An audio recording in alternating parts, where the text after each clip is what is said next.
Is a 4790K, 16 gigabytes of memory, and a GTX 970 a little bit overkill for a home theater PC? Probably. But hey, I've got the components, so why not?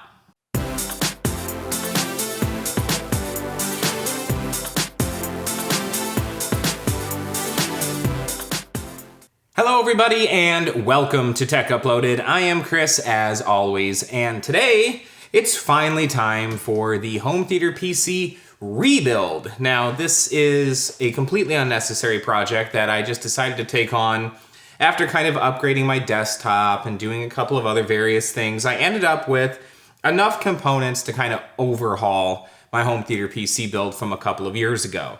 So it was due for an operating system reinstall and things were getting a little buggy, and I thought, why not just kind of start over, start fresh. And then when the Fractal Nano S showed up, I was like, okay, all of the stars are aligning. It's time to just get this done and do it right. So that is what I'm going to do. So the first thing is to take a look at the components that I'm going to be using in this bad boy. So going from left to right, let's go ahead and run through them. Right, so of course, first you have the Fractal Nano S case as the base for this build, and the motherboard that's going to go in there is the H97 Plus, and that's going to have the 4790K running along with it. You can see down there is the 120 gigabyte SSD from Samsung, and powering the graphics on this bad boy is going to be, of course, the Asus Strix 970. Now you'll see the lawn gnome is keeping an eye on the rest of the components, sort of. He is sleeping. It is a 650 power supply this time in this bad boy from EVGA. Went with the Supernova G2 because it's gold rated. I'm going to be utilizing the Noctua NHC14S air cooler since I had it on hand, and a couple of other Noctua fans more than likely in the case, just because these Noctua fans are PWM, which means they will be a little bit quieter probably than the fans that are within the case, since I'm sure this motherboard does have PWM fan controls. I have an additional fan for that cooler should I choose to install it. 16 gigabytes of DDR3 Dominator memory, and finally a 1 terabyte Western Digital Blue hard drive to store all of my games. So nothing really crazy there as far as the build goes, nothing unusual. It's all of your basic components. This should be a pretty quick build. Like I said, more than likely going to swap out the fans in the case for the NFF12s from Noctua because I have them.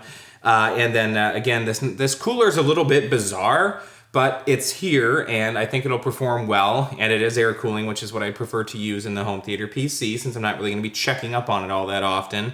And other than that, the power supply, maybe a little bit overkill, but I really wanted something that was a gold rated power supply since the system is on all the time. So yeah, this should be pretty straightforward as far as the build goes. So I'm actually going to do this in a time lapse. Now, if you want to see a longer, more drawn out version of a very similar build in the Define S, I will link that video down below, and that is the X99 Broadwell-E Build that I did just a couple of weeks ago. And it really is just the bigger version of this build. It's a very similar case, a lot of similar components, just kind of a generation newer. Enthusiast platform, of course, but other than that, it's going to be kind of the same basic install order and philosophy, and kind of all the principles will apply. So if you're interested in something a little bit longer, a little bit more in-depth, then go ahead and check that video out. But for now, I'm just going to, well, I can't really roll up my sleeves. They're already rolled up, but I was going to say roll up my sleeves and dig into this bad boy. So first things first, it's time to prep that motherboard and get this build rocking and rolling because I need my home theater PC back.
All right, well, I'm not gonna lie, that was a little bit more of a challenge than I anticipated. It's heavy. Oh yeah, this thing's a beast. I mean, it is a heavy little ITX Nano S case. It's kind of like a sack of bricks now. There's a lot of components in here, and that knock to a cooler definitely adds to the weight profile of this bad boy. It was very hard to get the back panel on this thing. The sound dampening foam is nice, but just like with the H440, it is a blessing and a curse at the same time. That being said, if this had been a case with less space on the backside, I would have been in a lot of trouble because I was able to get it closed. It is bulging out slightly, but you know what? It happened. So here's what I recommend if you're gonna do this. Number one, don't use a CPU cooler that's this big. It's really not necessary. The only reason I did was because I had it around. Now, if you went with liquid cooling in here, you would have a lot more room probably, especially if you mount it maybe on the front or even on the top. You've got a lot of options. It would be a hell of a lot easier to work on this ITX motherboard if you didn't have this giant cooler on here because it does kind of cover everything up. The nice thing about it is going to just be pushing a lot of air onto the motherboard surface area and kind of keeping things moving and flowing and keeping everything as cool as I can. Given that this is going to be in the entertainment center, which is not the optimal situation and why I will not be overclocking the 4790K, which is why I went with the motherboard that I did. Oh, that was a mouthful. The other thing I would highly recommend is a power supply with cables that are the kind of flat style cables, not the ones that are round and wrapped like these were. It makes it a little bit harder to deal with cable management when you have this style of cable. So I would recommend looking for a power supply with the more flat style of cables. You're gonna have probably better luck being able to get everything in back here. The other bummer was the power supply. The SATA power supply cable was just too short to be able to make it using just one.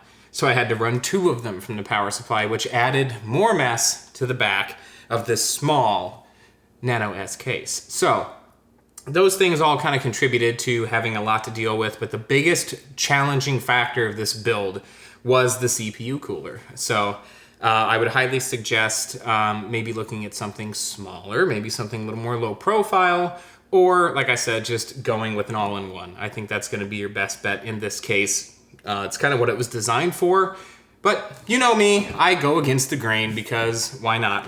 That, and I'm cheap, and I had that around, and I didn't want to use the stock cooler, even though it probably would have been just fine. I wanted something that was possibly going to be a little bit quieter and a little more efficient. So, at this point, I'm rambling about everything with this. One last thing to note, the 970 is a big card. This case is designed for big cards. However, I would probably suggest going with a blower style reference design card if you're going to put one in this case. Because as you can see on the close-up, I actually had to use some foam from the box for the 970 to keep it elevated above the power supply. It was wanting to sag and get really close to the PSU, and I was afraid not enough air was going to actually be making it up into the front fan of that GPU. So I actually used a little trick to kind of elevate it, and I used one of the cables that's running behind the card to kind of put some tension on it just a little bit to hold it up. So I used a few little tricks to elevate the 970, but if you have a big graphics card, I would suggest a blower style card design if you're going to use the Nano S case. So that's why building in these things is important. You learn little lessons like that. So now the key is, will this boot? So I'm going to go try that now. Whew, all right, it booted. The very first try. Yeah, all right. Everything booted, everything was detected. Went in, set the fan profiles, got everything on PWM. Silent. It is just silent. The loudest thing in the entire setup is by far the Xbox One that's running right now. The Xbox One is running because I had Pandora running in the background while I was doing the build. And the fans on that are considerably louder than the new computer build. So that goes to tell you something right there. Temps are pretty good. Looks like we're leveling out around 34, 35. It's very hot in here. Just as a side note, it's about 78, 79 degrees Fahrenheit. So it's definitely on the warm side in this house. So that is going to contribute to slightly higher temps And like I said, the computer is actually in the entertainment center, so it's not getting the world's best airflow, which is why I'm not overclocking and why I wanted to make sure that graphics card had room to breathe, because I kind of had similar issues with the BitPhoenix case as well. So anyway, that's why, again, I went a little overkill on the fan as far as cooling for the CPU. But I've got everything I need for my gaming now. I've got my Xbox 360 controller hooked up to the computer. I've got my keyboard, my wireless mouse, so I'm in my spot. I'm in my zone. I'm ready to get gaming. The case fits beautifully in the entertainment center. It takes up less room than the BitPhoenix case did. It matches the Define S in my office. So now, like I said, I've got big fractal and little fractal, big frac, little frac. It's great. Everything matches up. It really satisfies that itch that I have for that. So that is nice. I really do enjoy that. I'm kind of weird in that way, I guess. But anywho, not the easiest build that I've ever done. Definitely not the hardest. Doing the BitPhoenix build was actually definitely more difficult than this one. And definitely way more power than you really probably need for a home theater PC. You could just use stream in-home. You could just use Steam in-home streaming, but where's the fun in that? I want to game directly from the computer that's hooked up to my TV, because that is how we do things, because we are unreasonable. At least I am. So what can I say? The parts were here. Why not go for it? So anyway, I hope you enjoyed this video, and as always, if you did, please go ahead and click on that subscribe button. You can also go ahead and follow me over on my social media accounts like Twitter and Instagram at TechUploaded, and if you have a question or comment or something, you can send that in an email to techuploaded@gmail.com. And you know the drill. Don't be a stranger. Check back soon.